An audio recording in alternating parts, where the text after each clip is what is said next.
welcome back. Sorry for the delay. I know it's been a while since I've had a podcast, been a couple of months, but it just took me some time getting back into the groove of things, coming back from chaplain school. And I had actually some more notes on Army regulations, and a Jews Did It First version for that. But I lost the notes somewhere in the shuffle, and when I find them, I'll have to get back to you and do a follow-up to the Army regulation episode, because there were quite a few more things that I saw parallel in Jewish law, which obviously came first. But for now, imagine that it's midnight and you are praying. Is it Christmas Eve? No, it's Shabbos Slichos. What? What's that? What? Shabbos Slichos? What are you talking about?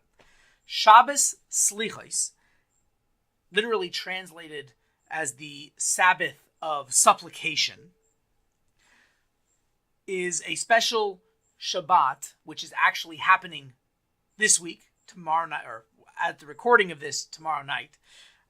As you're listening to this, I guess it might be tonight, or it already passed, perhaps.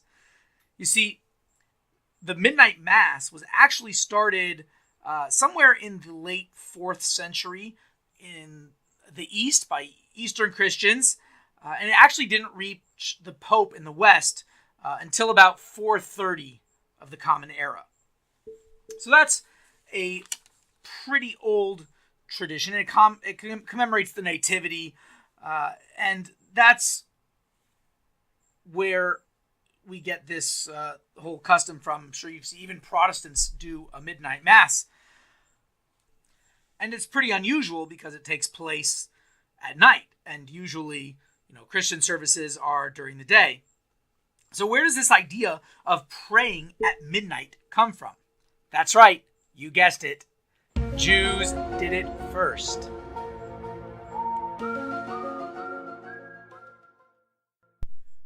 Now, to be fair, there is a little bit of uncertainty as to when this custom started, and we'll get into that in a little bit, but it is definitely mentioned or alluded to in the Talmud, and certainly mentioned in the Zohar. And the Zohar is a Kabbalistic work which is officially very, very early. We're talking, around the turn of the millennia, maybe the 100 100 perhaps, and it is, or perhaps earlier. It depends. It kind of spans a long time, so hard to say. But certainly before you get to the year 400. So Rosh Hashanah, the Jewish New Year, is a very holy time, and the world is judged for the past year and given blessing for the year to come. And as I mentioned, this custom that we're talking about is a little unclear when it started, but over time, more and more supplications were developed and written, and it's said the week before Rosh Hashanah, and if you're in the Sephardic community, they say it the entire month before Rosh Hashanah. And the fact that both Sephardic and Ashkenazic Jews say this indicates that it is from a time very early on in the Roman exile. And actually we'll see that the idea of it already predates the destruction of the Roman exile. And the Roman exile itself started 2,000 years ago, and we're going to precede that. So when are these prayers said? Well, most days they're said early in the morning. The slichos, the supplications, are said early in the morning before our morning prayers. In some communities, they sometimes say it as part of the morning prayers. But on the Sabbath, on the Shabbos before Rosh Hashanah, I should correct that. On the night following the Shabbos before Rosh Hashanah, we come at midnight and pour our hearts out to God, recognizing our faults and asking for forgiveness and a good, sweet year to follow. Now, in a year like this year, where Rosh Hashanah falls on a Sunday night, so then we actually start a week earlier, so we can have at least 4 days of saying the slichos. That means that this Shabbos is Shabbos Slichos, this Saturday, this Friday night, Saturday, and we say them on Saturday night. So in truth, like I mentioned, this actually has its roots much earlier. In Psalm 119, verse 62, King David says, "At midnight I rise to praise you." So here we have King David, this is almost 3,000 years ago, instituting a form of worship which is done at midnight. Now, after the destruction of the temple by the Romans, which happened 2,000 years ago, this practice took on a new meaning, obviously, right? Lamenting the loss of the temple and the exile and the hope and prayer for the coming of the Messiah. And now all of this is taking place centuries, if not in some cases millennia, before Christians ever began midnight mass. Now I want to also discuss a different aspect of this type of worship, and it's something that's done on a more regular basis by certain individuals. And it's a practice known as Tikkun Chatzos, which literally means midnight rectification. It's mentioned in the Talmud, in Chagiga 12b. This is not just discussing prayer, but also learning Torah. And really, this is something that has various ways of practice. Now, in some communities, this is done during the 3 weeks. And if we fast forward to modern times, say the last couple hundred years, as the Hasidic movement really started coming into its own, the Alter Rebbe, Rabbi Shneur Zalman of Liadi, stated in his magnum opus, the Tanya, which is a major work of Hasidic philosophy. So he suggests there that really Tikkun Chatzos should be done every day. But it's very difficult. So if you could at least do it once a week, that would be great. And in all honesty, it's really been widely accepted that even this is a lot for people to do. So what will happen is, at least, before bed, maybe once a week, we should contemplate deeply where we're holding in life and think about our service of God and rededicate ourselves to Him, even if we don't do the official Tikkun Chatzos, getting up at midnight and then praying and learning Torah the entire night. So with regards, though, to Shabbos Slichos, which is coming up, there's an addition instead of a subtraction. So you see, our service these days, we learn from the Lubavitcher Rebbe, it needs to be with joy, with simcha. But supplications, these kind of prayers on Shabbos Slichos, not exactly a joyous thing, especially at midnight. They're exhausted. So how can we prepare ourselves for this occasion? Glad you asked. Well, the custom is that we gather together about maybe an hour or two before midnight, and we participate in a Farbrengen. Now, Farbrengen is a Hasidic gathering. There's singing, there's stories, inspirational discussions, and of course saying L'chaim. And through this transformative experience, we go from being regular people about to pray to being, as we say in Yiddish, gewalteldikerheit. Now, I must admit, I'm not exactly sure what this word means. I think it means something along the lines of restless, of not being comfortable, of you don't want to be too comfortable. Oh yeah, we'll go to synagogue, we'll say a few prayers, and that's the way it goes at Shabbos Slichos.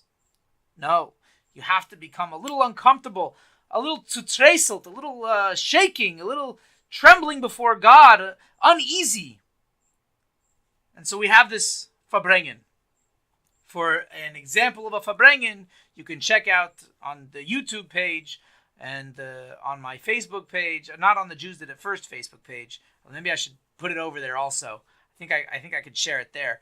We had a Farbrengen the other night for Chai Elul, which is the birthday of the Alter Rebbe, who we've been talking about, as well as the birthday of the Baal Shem Tov, who started the Chabad movement. There was a wonderful Farbrengen, an hour and a half Farbrengen, with some of the students that were here, as well as with some of the people online. So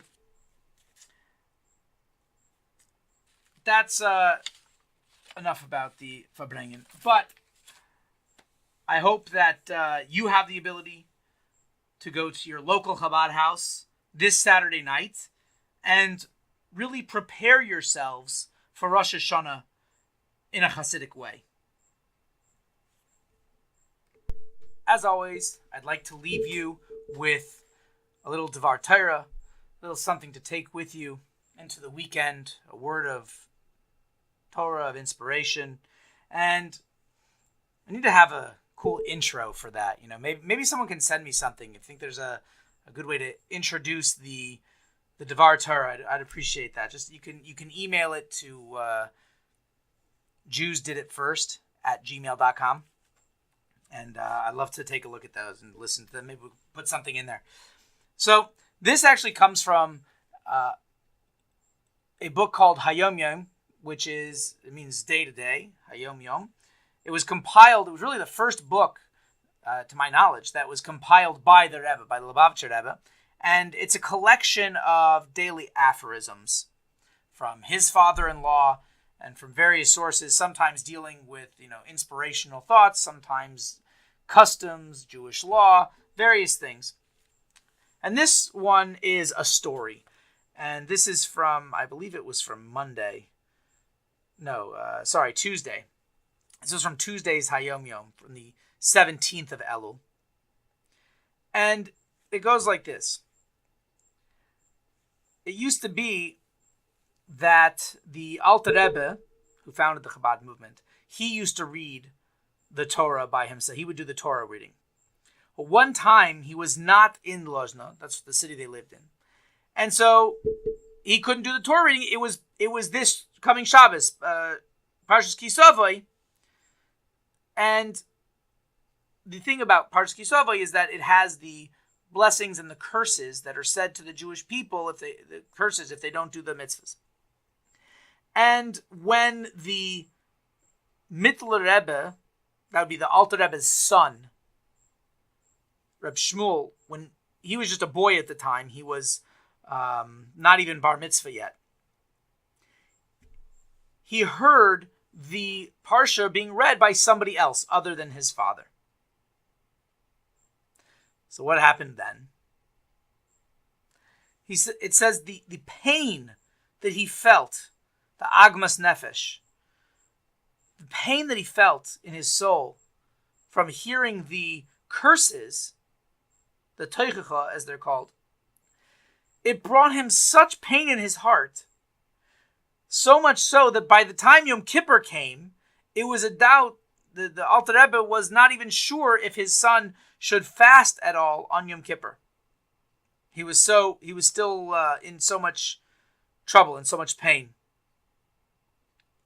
So somebody asked the Mittler Rebbe, this boy, they said, listen, this is read every year. I don't understand what the problem is. You hear it every year. You've never had such a reaction.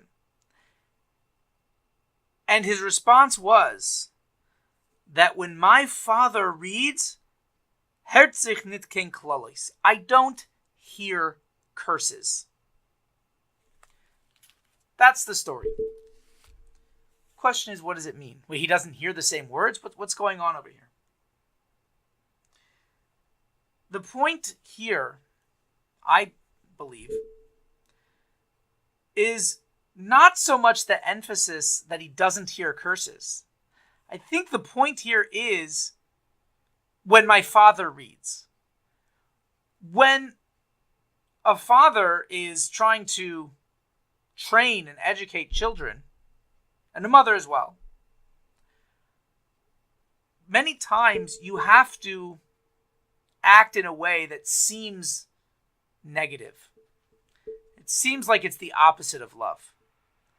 Because you are perhaps chastising the child, punishing the child, and the child might think, this stinks. Seems really bad.